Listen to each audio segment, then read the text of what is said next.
Hello and welcome back. Alright, since the last update, I just want to show you what I have done and where I am at the moment. So I finished making up my windows and applying them to all three windows there. This one I left a little bit off the hook, off the hinge there as they were broken. I tried to make the windows out of pieces of wood, of the stir sticks and whatnot, but they kept falling apart. They were just not sturdy enough, so I made these out of evergreen stock. So that's just some regular good old styrene sheets. Just cut into thin slices and glued using Tamiya extra thin. That worked out much better. And then super glued onto there. I have now permanently attached the floor. So this is now permanently glued on. I put on the baseboard there for the second floor. And as you can see, I also put in some static grass here for the little yard there on the side. And here in the front, what I'm starting to do is I'm decided to make a little bit of a road street here. So what I did already scored a line here. And as far as the width, I just took my metal ruler, flush against the building there, and just scored the top layer here of the plaster and paper. And I'm going to peel this off. It's leaving off. This is the original foam. So what I'm going to do here is the same thing I did with the bricks there. Just using a pen and a ruler, emboss some cobblestone, some bricks there. Right? So I'll be back with that. Hello. Alright, so here we are with the cobblestones engraved. Again, using just a ballpoint pen. I also used the pen to do a little bit more of a depression here, suggesting a gutter.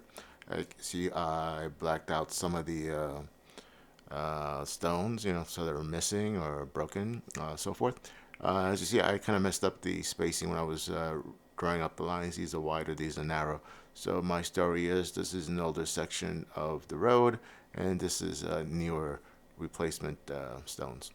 Anyway, so instead of putting plaster, what I'm going to do, I'm just going to put some paint over it, since I still have a little bit of the texture of the foam in there.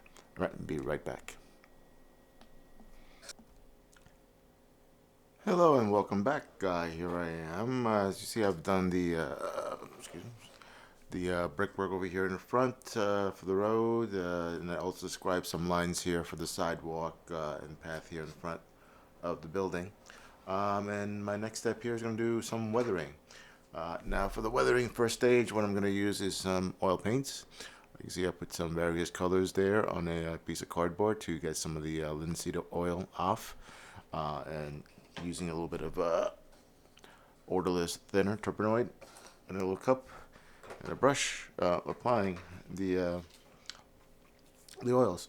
Now these are just inexpensive oils, paints that I got from a local hobby store here in New York. So let's just show you here in the door. Just start doing a little bit. That's the white painted door from before, and here on the outside I started doing some weathering. As you can see, it's dirty, more towards the bottom and towards where the handle is. And that's what I'm going to do around on the door and everything else here. Just kind of dirty it up and get some tonal variations in here. So basically I'm just going to be using these colors, a little bit of the oilless thinner.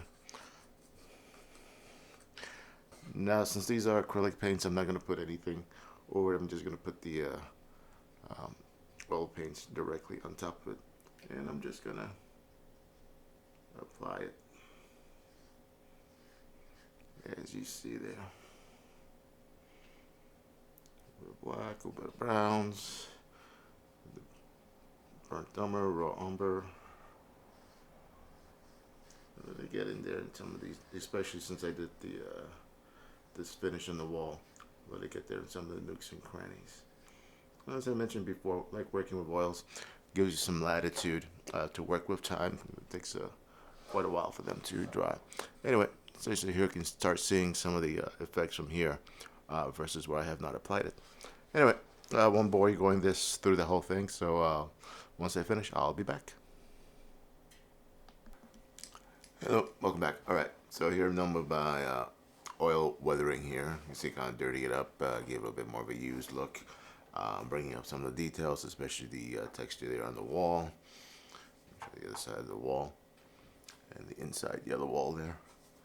Now the next step I'm going to do is going to be the debris, but I'm going to do that for next week. So stay tuned for the next update. All right, thank you all for watching.